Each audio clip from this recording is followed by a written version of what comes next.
लोगों ने इस मांगलिक कार्यक्रम को प्रारंभ किया। गुरुदेव के सानिध्य में आचार्य महाराज के मांगलिक प्रवचन आपने सुना।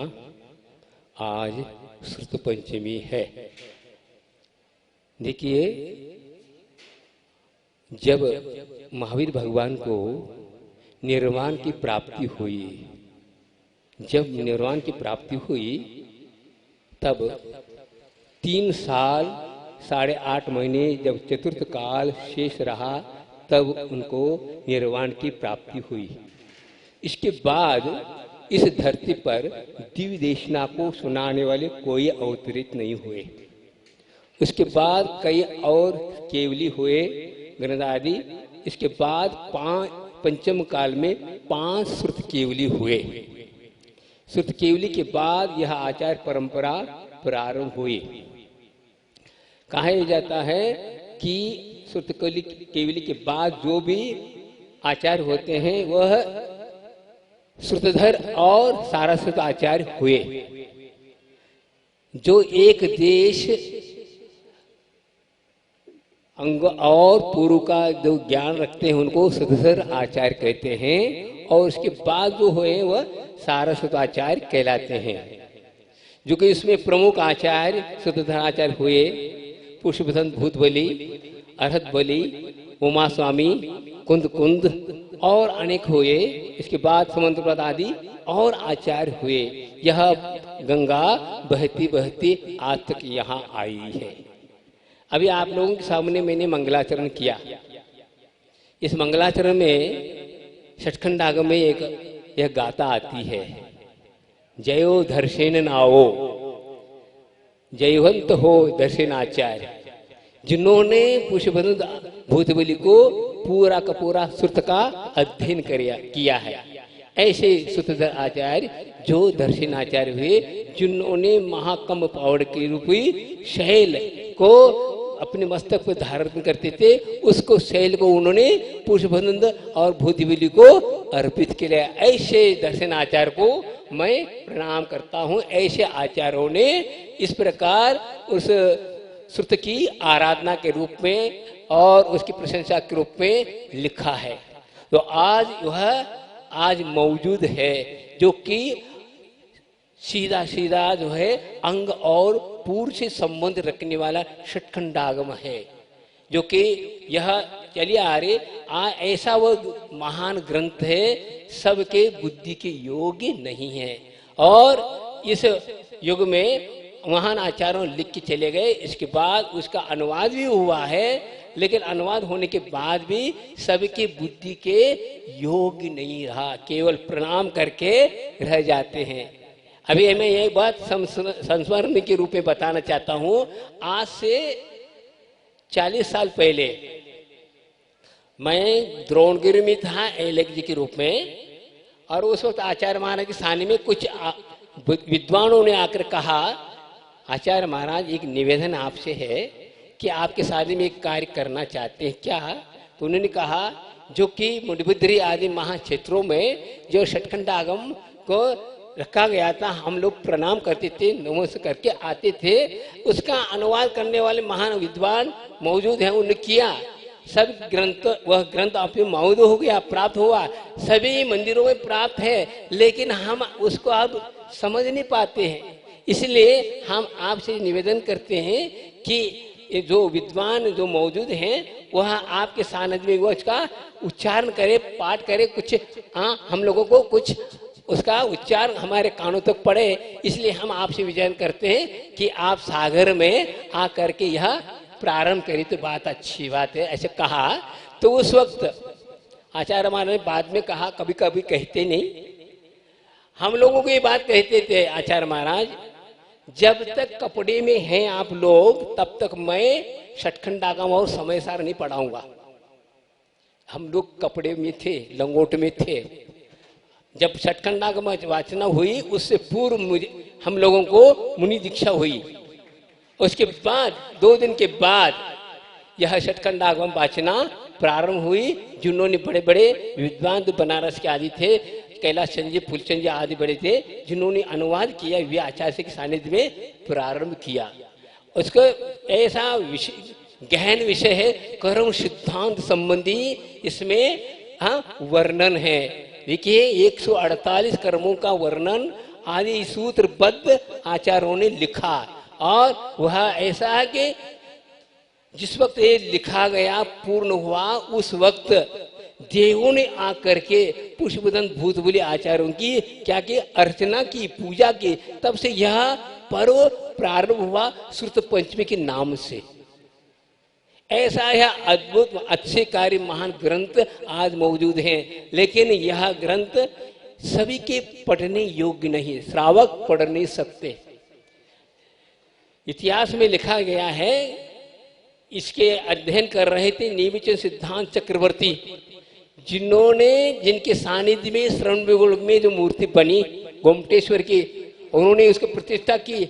वहीं पर ये अध्ययन कर रहे थे, जिसके निर्माता गोमटेश्वर के चामुंडराय जी आए और उन्होंने सिद्धांत चक्रवर्ती के प्रणाम किया, बैठ गए। तत्काल उन्होंने स्वाध्याय करना बंद किया। तो उन्होंने कहा, हमारे आने से ये बहुत बड़ा विघ्न हुआ, आप यह स्वाध्याय बंद किया, क्या कारण है बताइए। तो महाराज ने कहा, यह आप लोगों के सुनने योग्य नहीं, तो हम लोगों का कैसा कल्याण होगा, इसका सार तो आपको बताना होगा। तब उन्होंने उनके आग्रह पर, निवेदन पर आचार्य नीविचन सिद्धांत चक्रवर्ती ने षटखंडागम पर कर्मकांड और जीवकांड की रचना की। आज जो गोमठ सार जीवकांड जो कहा जाता है वह वही सार है। गोमठ क्यों कहा गया? गोमठ, जिन्होंने गोमठ कहा जाता था चामुंडराय को, उन्होंने इसका निवेदन करने के कारण महाराज ने उनके नाम से गोमठ सार के ग्रंथ की रचना की। और लब्धि सार छपना सर्व जो है कषाय पावड़ पर लिखा गया। षटखंडागम जिस प्रकार जोड़ का है, उसी प्रकार गुणधर आचार्य हुए जिन्होंने कषाय पावड़ लिखा। जो कषाय पावड़ था केवल मोहिनी पर ही उन्होंने व्याख्या की है, और उन्हें 185 गाथाओं के द्वारा उन्होंने इस ग्रंथ की रचना की। पूरा केवल मोहिनी संबंधी, अर्थात दर्शन मोहिनी और चार संबंधी उन्होंने उस ग्रंथों 16 ग्रंथ लिखा। इस पर तो टीका जो लिखी है 185 गाथाओं पर, तो 16 किताबें लिखी गई, जो कि षटखंडागम में 148 क्रमों का वर्णन है, उसमें भी 16-17 किताब होते। तो इस प्रकार विशेष गहन सूक्ष्म सूक्ष्म कर्म की सिद्धांत को बताया गया है। कर्म देखिए प्रति समय कर्म का बंद हो रहा है। अभी हम यहाँ बैठे हैं, ऐसा नहीं कि हम कर्मों से मुक्त है। जब से आत्मा है तब से कर्मों से आवृत है। जब तक यह देहधारी रहेगा तब तक यह कर्मों से मुक्त नहीं हो सकता। 14वें गुणस्थान के अंत तक कर्मों का उदय चलता है। देखिए संसारी मानी जाता है, जब तक देह में है तो वह इससे युक्त है। इसीलिए हम इसलिए क्यों आए यहाँ पर इस पवित्र स्थान पर 5.5 करोड़ मुनि महाराज, जिन्होंने कर्मों को जीत करके अनुपम गति को प्राप्त हुए।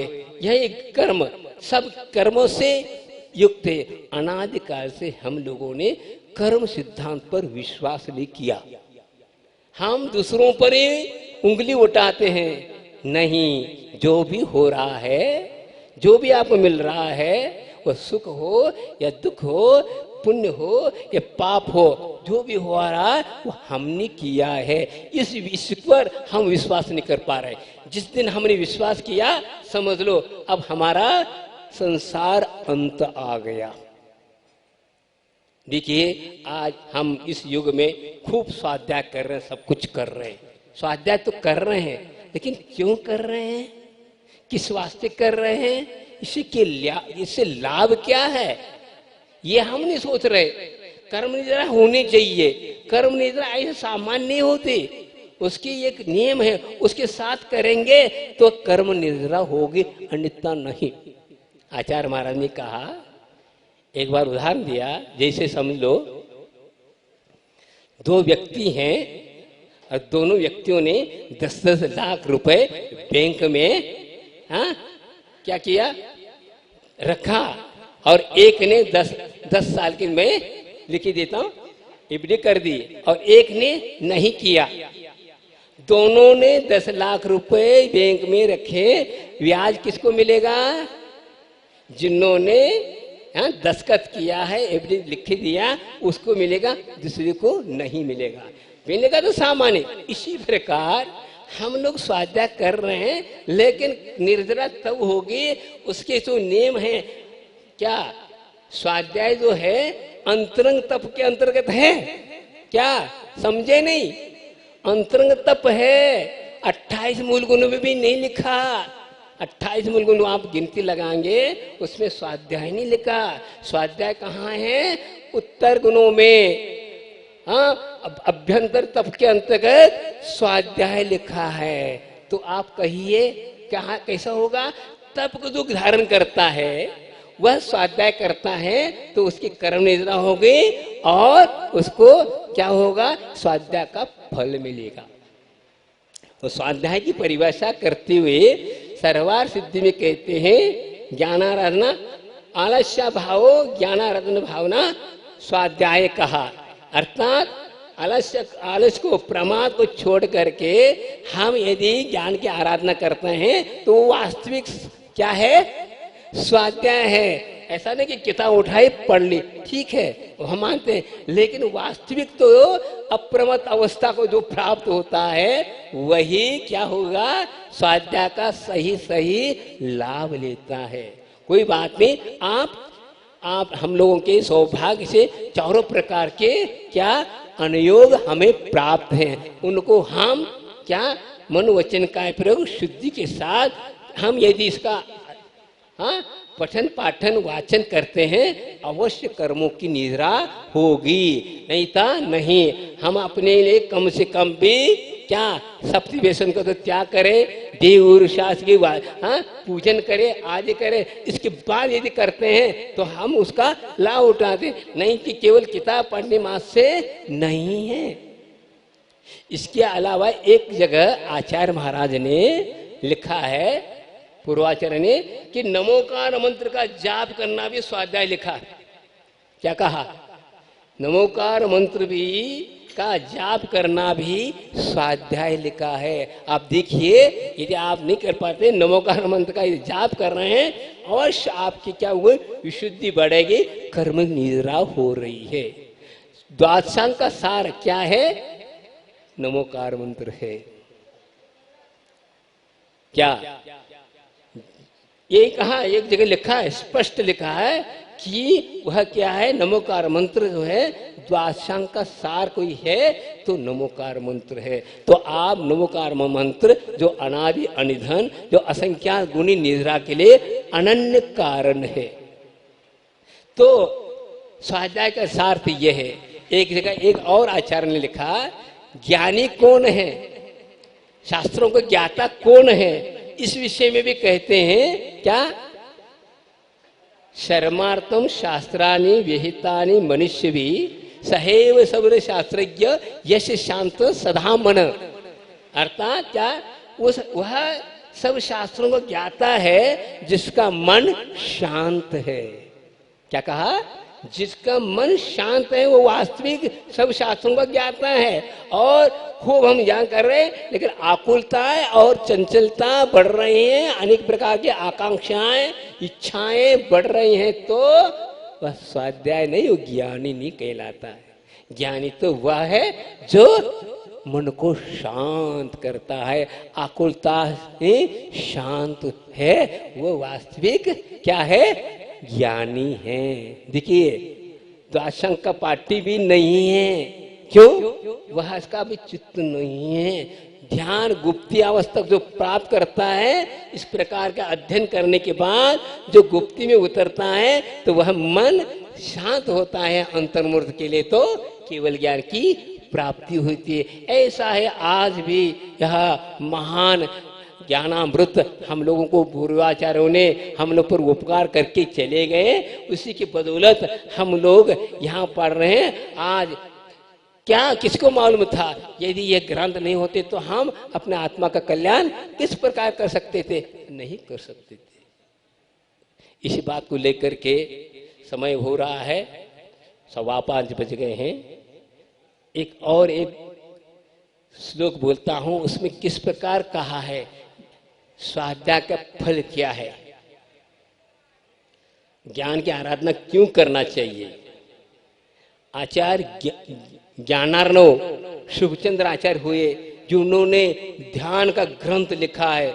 दिगंबर आमनाय में महान अनुपम ग्रंथ ध्यान का है तो ज्ञानार्णव है। उस ज्ञानार्णव में स्वाध्याय ज्ञान की महिमा को वर्णन करते हुए उन्होंने एक छंद लिखा है, दुरित तिमिर हंसम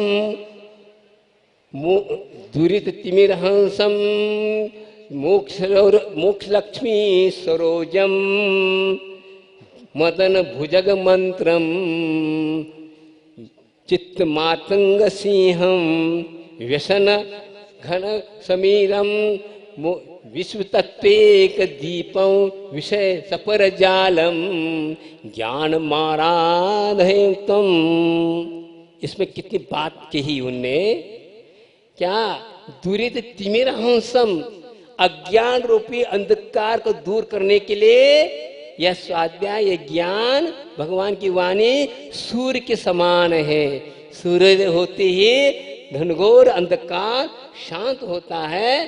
तब यह इसी प्रकार स्वाध्याय करने के बाद हमारा अज्ञान रूपी अंधकार शांत होना चाहिए। लेकिन कहाँ हो पा रहा है बताओ?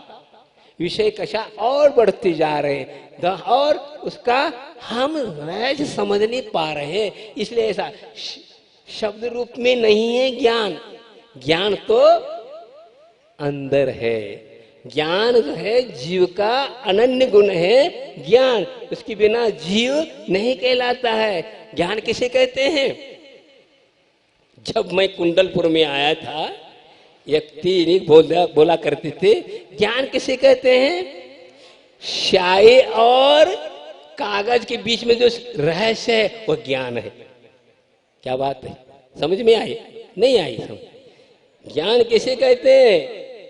कागज लिखा क्या, समय सार लिखा, इसमें क्या है? कागज और स्याही तो है, लेकिन उसमें ये जो रहस्य है वह कहलाता है ज्ञान। यही तो। हाँ, इतना हम समझने के बाद में हम रहस्य समझ नहीं पा रहे ज्ञान किसे कहते हैं।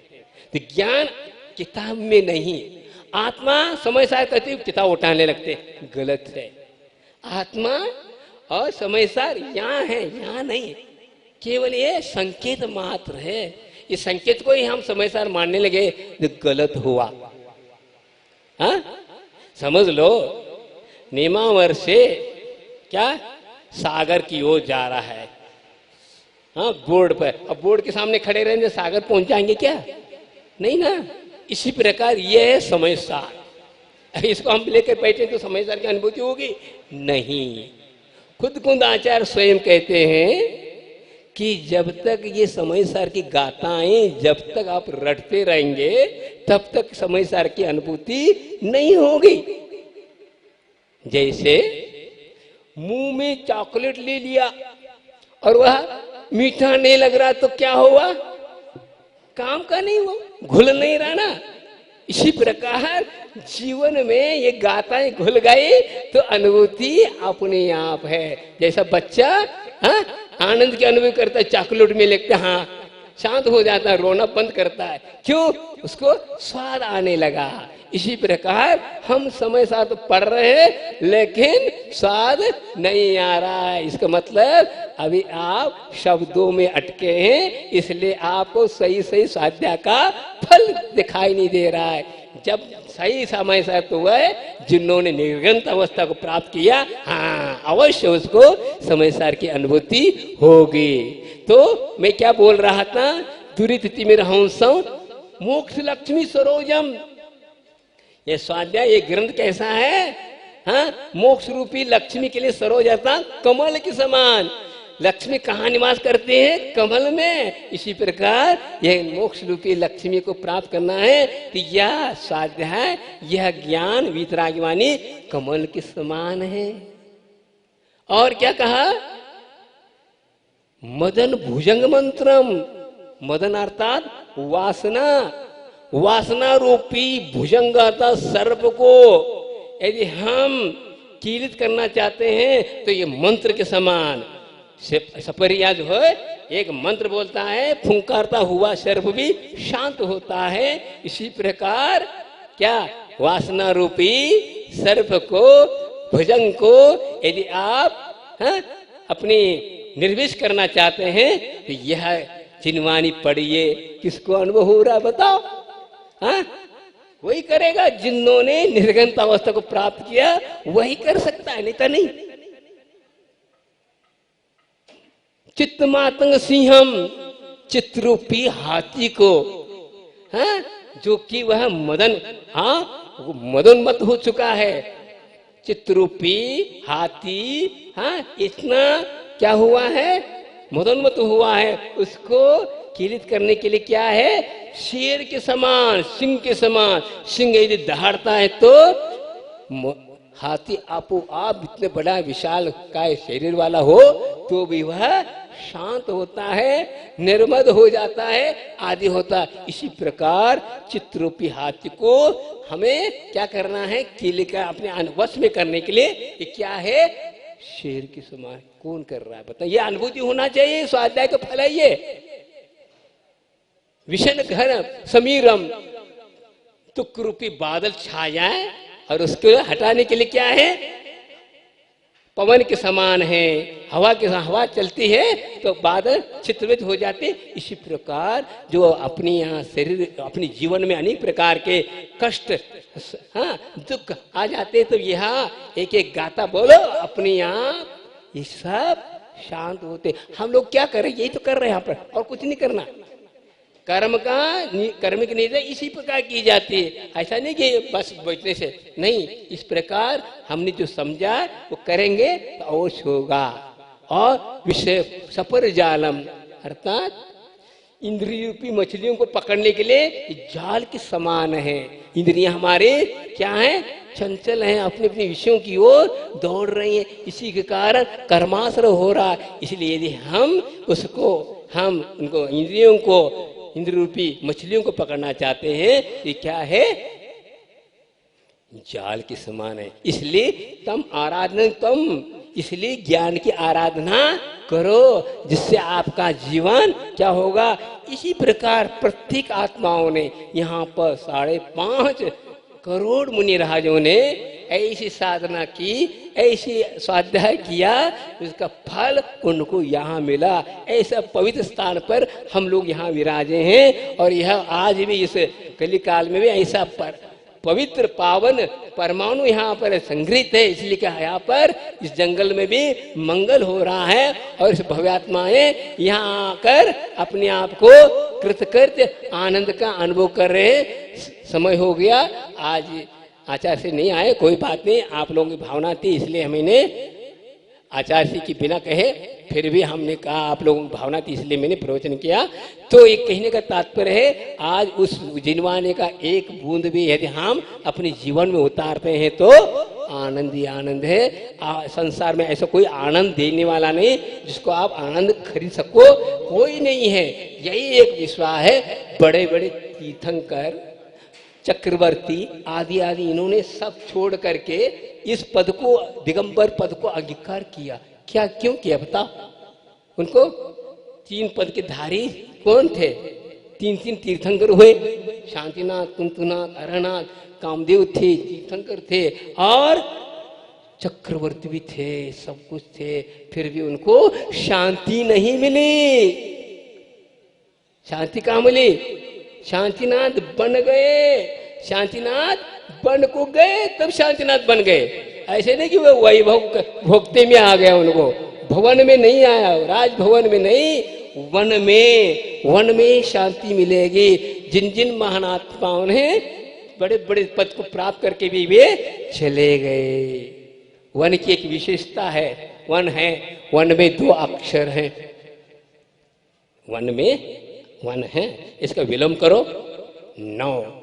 9 जीवन को प्राप्त करना है तो वन की शरण लो तो आपका जीवन, हाँ, नुत नयन जो जीवन है, हाँ, सिद्ध शिला पर विराजमान कर प्रति समय नुत नवीन, हाँ, आनंद का अनुभव कर रहे हैं। ऐसे सिद्ध भगवान को बार बार नमस्तु बोलिए। आचार्य विद्यासागर जी महाराज की सुध पंचमी महापर्व की जय। महाराज जी ने बोधि समाधि परिणाम शुद्धि स्वात्मोपलब्धि शिवशोक सिद्धि चिंतामणि चिंतित वस्तुदाने पावंदमानस ममास देवी। नमो नमो